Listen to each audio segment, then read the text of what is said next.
Hello everyone. तो कल हमने एग्जाम्पल 2 है यानी कि जो जो क्वेश्चन था 1 और 2 के बीच की 5 परिमेय संख्या कैसे ज्ञात किया जाता है, हमने ये चर्चा किया था। तो आज उसकी दूसरी विधि, मतलब उस सवाल को करने के दूसरे तरीके क्या होंगे उसके बारे में चर्चा करेंगे। ये उससे आसान है और कम लाइंस में हो जाएंगे। तो चलिए बात करते हैं। क्वेश्चन ये था कि 1 और 2 के बीच की 5 परिमेय संख्या ज्ञात करो। हालांकि हम इस क्वेश्चन को सॉल्व कर चुके हैं, बट वो एक दूसरा मेथड था, ये दूसरा मेथड है। ये उससे कम स्पेस लेगा और आसानी से हो जाएगा। तो सबसे पहले हम ये देखते हैं कि हमें कितनी परिमेय संख्या ज्ञात करनी है। जैसे कि क्वेश्चन में दिया है 5, तो हमने सॉल्यूशन के समय लिख दिया सॉल्यूशन, ठीक है, सॉल्यूशन। तो 5 परिमेय संख्या ज्ञात करनी है। चूँकि हमें 5 परिमेय संख्या ज्ञात करनी है, तो इसलिए हम 5 में जो 5 में परिमेय संख्या करनी है, तो उसमें एक ऐड करके, मतलब 5 में एक ऐड करोगे तो 6 हो जाएगा, है ना। तो उस 6 को हर ले लेंगे, किसका, जो नंबर्स दिए हुए हैं 1 और 2, उनका हर मान लेंगे और उसको परिमेय संख्या के रूप में लिख देंगे। 1 का हर 6 ले लेंगे, 2 का हर 6 ले लेंगे और उसको परिमेय संख्या के रूप में जनरेट कर देंगे, है ना। हमें 5 परिमेय संख्या ज्ञात करनी है, तो 5 में हम 1 जोड़ दिए, 6 हो गया। इस तरह से हमें एक नंबर प्राप्त होगा 6, और उस 6 वाले नंबर को हम 1 और 2 को ऐसे परिमेय संख्या के रूप में लिखेंगे कि जिससे उसका हर जो हो 6 हो जाए। तो अर्थात अगर 1 को हम उसके हर के 6 के रूप में लिखें तो क्या करेंगे हम, सबसे पहले इसे 1 को हम 1/1 लिख सकते हैं, है ना। 1 को 1/1 लिख सकते हैं। अब चूंकि हमें 6 बनाना है, हमें इस नंबर 1 का इसको परिमेय संख्या के रूप में लिखना है और उसका जो कि हर होना चाहिए 6 होना चाहिए। तो उस तरह से हम क्या करेंगे, 1 को 1/1 मान लेंगे और हर में 6 से गुणा करें। अब भैया हर में 6 से गुणा करें तो ऊपर भी 6 से गुणा करना पड़ेगा, ताकि तभी तो बैलेंस हो पाएगा। ये 6 से कट के 1 ही तभी हो पाएगा, है ना। और सिंगल से आप अगर नीचे ही 6 से गुणा करोगे तो बैलेंस नहीं हो पाएगा, तो फिर वो अलग नंबर शो करेगा, है ना। तो अगर आप 6 से नीचे हर में गुणा करते हो तो ऊपर भी आपको 6 से गुणा करना पड़ेगा, ताकि ये नंबर बैलेंस रहे। अब ऊपर नीचे 6 से गुणा किया, है ना, तो 6/6 हो गया। अब इस प्रकार 2 को ऐसे परिमेय संख्या के रूप में लिखेंगे जिससे उसका जो हर जो हो 6 हो जाए। अब हर 6 होने के लिए ऊपर आप नीचे 6 से गुणा करोगे तो ऊपर भी आपको 6 से गुणा करना पड़ेगा, ताकि वो जो नंबर है वो बैलेंस रहे, है ना। अब जैसे 2 है तो आपको 2 को 2/1 मान सकते हो ना, 2 को 2/1 लिख सकते हो, है ना भाई। 1 से किसी को भाग दो, वो उतना ही नंबर आता है ना। किसी भी संख्या को 1 से भाग देते हो तो वो वही नंबर होता है।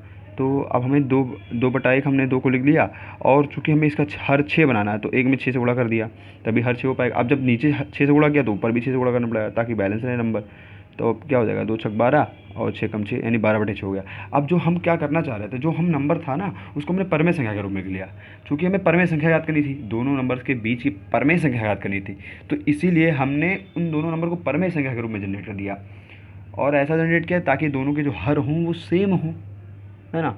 तो फिर आसानी से निकालने में मदद होगी हमें परिमेय संख्या। तो क्या होगा, अब हम 1 को हम 6/6 कह सकते हैं और 2 को 12/6 कह सकते हैं, ठीक है। 1 या कहो या 6/6 को, 2 या कहो या 12/6 को।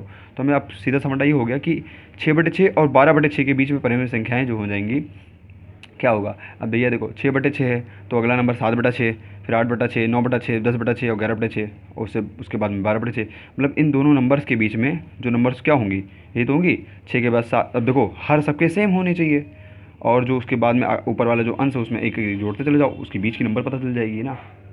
जैसे 1 और 2 के बीच में, जैसे 1 और 4 के बीच में क्या है, 2 3 आते हैं, तो ऐसे 6/6 और 12/6 के बीच में 7/6, 8/6, 9/6, 10/6, 11/6। आसान से ना। उसमें क्या होता था, उसमें आप R+S/2 वाला रूल लगाते थे, है ना, तो फिर निकालने बड़ा लंबा हो जाता था। इसमें आप क्या करो, दोनों नंबर को परिमेय संख्या के रूप में जनरेट कर दो जिनका हर सेम हो। अब वो हर कैसे पता करेंगे, हर कितना होना चाहिए, हम ये देखेंगे कि हमें कितने परिमेय संख्या याद करनी है। 5 बोला है तो 5 में 1 जोड़ करके 6 हो गया हर। अगर 4 बोलता तो 4 में 1 जोड़ के 5 हर मान लेते। अब उस 5 हर वाले हर को, मतलब हम जो दो नंबर दिए हैं उनमें हम ऐसा उसमें गुणा करते कि उसका हर जो है, जो परिमेय संख्या दी है उसी के अकॉर्डिंग बन जाए। जैसे 5 निकालना है परिमेय संख्या, तो 5 + 1 यानी 6 हर बनाना पड़ेगा। तो कुछ ऐसा उसमें मल्टीप्लिकेशन करते हैं नंबर्स में, ताकि उनका हर 6 बन जाए दो नंबर्स के, और फिर उसमें सिंपल से निकाल लेते हैं। आप इस तरह से भी समझ सकते हो। जैसे ये नंबर लाइन में है 0, अब 0 पे जो ये नंबर ये लाइन होगा उसके बाद में 1 ही आता है ना, तो 1 को हम 6/6 मान लेते हैं ना। 1 को हम 6/6 यहाँ पे दिखाई हैं, और फिर 2 को 12/6। अब इनके बीच में ये तो नंबर आएंगी 7/6, 8/6, 9/6, 10/6, 11/6। इन दोनों के बीच में नंबर्स हो गई। अब 6/6 को चाहे 1 कहो, बात एक ही है ना यहाँ पे। तो बस यही आपके आंसर हो जाएंगे। 1 और 2 के बीच में जो नंबर्स होंगी परमेय संख्या है 7/6, 8/6, 9/6, 10/6, 11/6 ये हो जाएंगे। उसमें कुछ अलग आंसर आया था, तो बात आप ये बात जान के रखो कि किसी दो नंबर्स के बीच में जो परमेय संख्या होती है वो मतलब अनगिनत होती है ना, बहुत सारी परमेय संख्या होती हैं। अब जैसे कि आप एनसीईआरटी में जो टिप्पणी दिया हुआ है कि इसमें बोला कि ध्यान दीजिए कि उदाहरण 2 में 1 और 2 के बीच की स्थित केवल 5 परमेय संख्या ही ज्ञात करने के लिए कहा गया था, है ना। यहाँ पे 5 ही बोला था हमको 1 और 2 के बीच में, परंतु आपको यह अवश्य अनुभव किया होगा, आपने अवश्य ही अनुभव किया होगा कि वस्तुतः 1 और 2 के बीच अपरिमित रूप से अनेक परमेय संख्या होती हैं। सही बात है भाई। देखो, आपने पहले मेथड से कुछ अलग अलग दोनों के बीच में परमेय संख्या करी, फिर दूसरे मेथड से कुछ अलग अलग, तो और भी मेथड्स होते हैं, और मतलब कहने का मतलब और भी इसमें परमेय संख्याएं हैं दोनों के बीच। मतलब कुल मिला के यही फंडा है कि व्यापक रूप में किन्हीं दो दी हुई परमेय संख्याओं के बीच अपरिमित रूप से अनेक परमेय संख्याएं होती हैं। ये बात आप ध्यान में रखो। इसमें आपको 5 बोला था तो आपने 5 निकला, 6 बोला तो 6। कुल मिला के इन किसी दो नंबर के बीच में जो परमेय संख्या होती है बहुत सारी होती है ना, उसको काउंट नहीं कर सकते हो।